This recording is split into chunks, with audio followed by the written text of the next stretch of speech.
Hey all, my name is Dick Shupin. I'm going to be covering the Lord of the Rings set and what this channel is about. Let's start out with what the channel is about.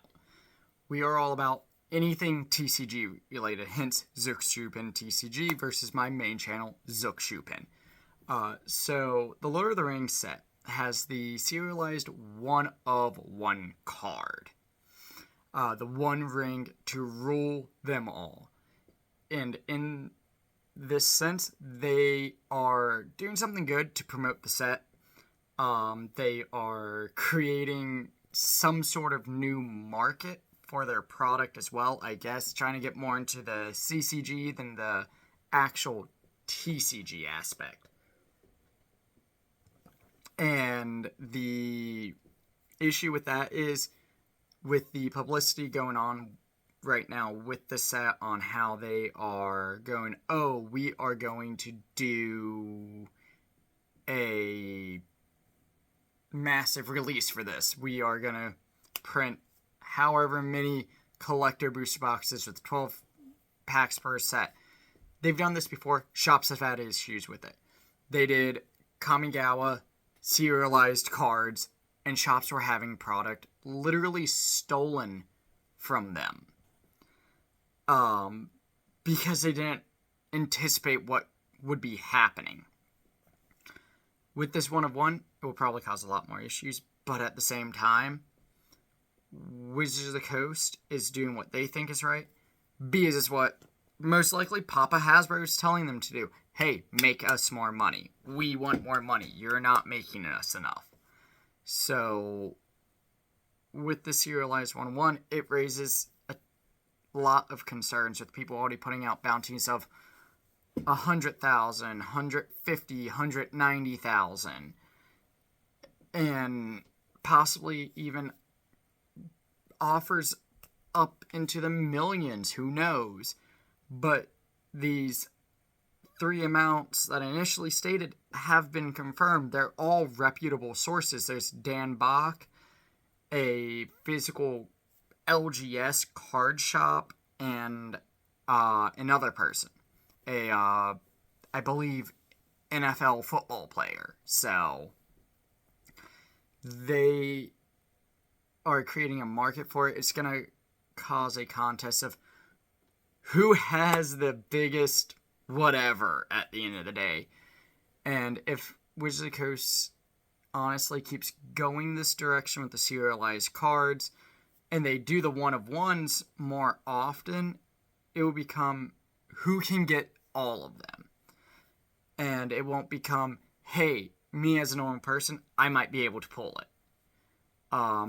Because Wizards of the Coast and Hasbro has started going into direct sales through direct marketing through Wizards of the Coast. Or not Wizards of the Coast, Amazon, I mean. They are doing a ton of stuff that's just not okay. They should be still focusing on supporting the local shops, the local businesses, the small online businesses, like I am. But they're not worried about the online. They're honestly only worried about the physical brick and mortar retailers because they're buying the product from the distributors that are buying it from them. So they're making money off of it. But the third-party sales, they don't make money off of. And the concern becomes this one of one could turn into a X of 10 at the end of the day. And they could try to go Wee Schwartz route, which is a good route. Do a large batch of serialized cards, have some of them be upper rarities where there's a gold foil signature on them. But the issue becomes they will probably do it in a way that it's like, oh, let's have one or two of them signed and not pay attention to the serialized number for each one that's signed by hand with a pen by the artist. And then what happens when the market realizes, hey, this hand signed copy is selling for a lot. Let me go and take my 9 of 10 and go get it hand signed, and now I can claim this is the real released hand signed one. Is it likely Wizards of the Coast would do that?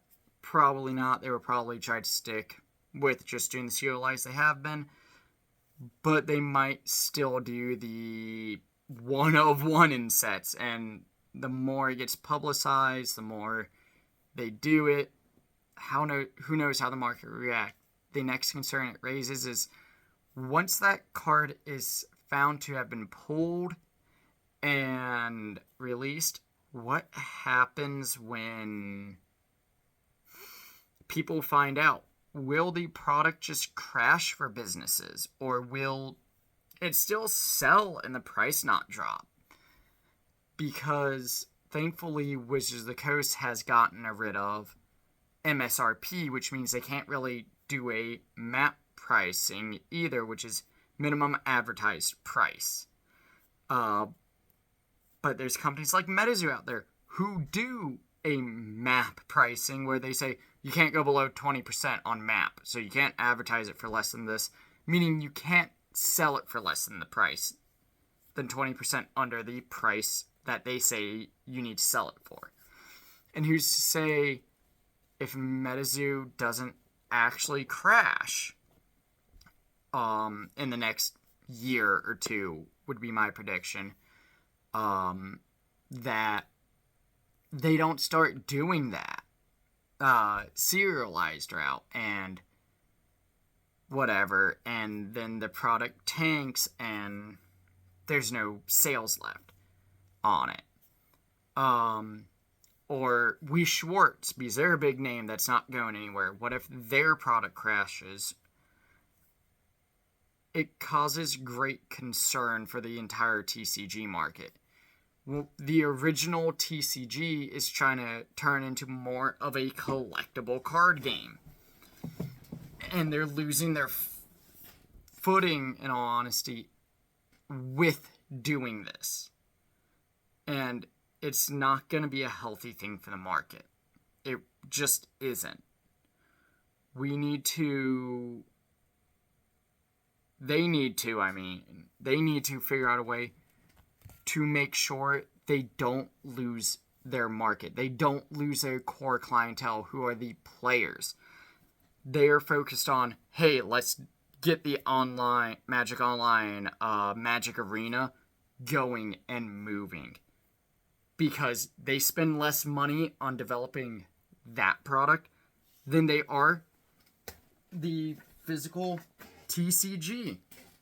Like they were starting to do back in Aether's Revolt, but back in Avacyn Restored, they had Magic on the Xbox, but they didn't have the online presence they do with Magic Arena. They make more money on Magic Arena due to the sole fact people are downloading it. People are paying for packs, paying for coins on their site. And they're getting that money directly. They're not having to print any physical product, ship anything. They're not having to pay anything other than the artists create the cards and the developers to enter them into the system. And to modify the programming as new abilities come out for cards. And right now, Magic is creating new abilities, but most of them already exist from previous sets. So, and they're not entering the older sets, really, as far as I can tell. I haven't touched Magic Arena in about a year and a half, so they might have. But the community honestly just needs to make it known we don't like what they're doing. The route they're trying to take the game right now. And the route they're trying to take the product. Will they listen? Possibly not, because just a few months ago, Aether's Revolt Aftermath got into the hands of a YouTuber. Another YouTuber named Old School MTG, I believe. And he posted the video, and they sent the Pickerton family after him.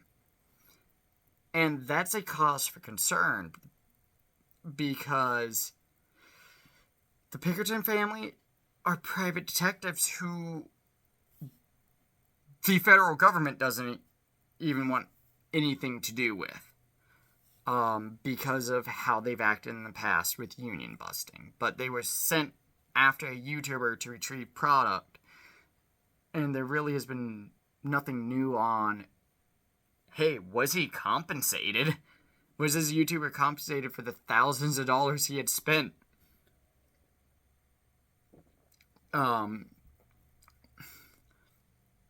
So there's major issues that have been arising with Wizards of the Coast, but most of them are due to Hasbro not liking what's happening, not liking how the market, how there's a recession going on, so they're not making as much, and they want to make more.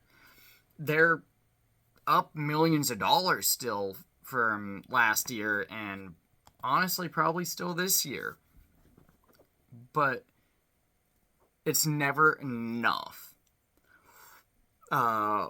Wizards of the Coast needs to become an independent company, or have a new corporate overlord that's not Papa Hasbro, who lets them do their own thing and goes, hey, do what you do. You've been going for 20 plus years, 30 years now, whatever, and you've been making good money. You've been able to stay open this long. Do what you do. Get people reinterested in the tabletop. Keep doing the online, because that did bring more clientele to the game. But then again, there was also COVID, which made it look like the game tanked because people weren't able to go to LGSs. They weren't necessary businesses that had to stay open. So they closed for a year. And a good number of them shut down permanently because they didn't have the online infrastructure. They did not have the staffing to even potentially consider going into doing that. So we need to really reassess what's been going on. So, thank you. Have a nice day.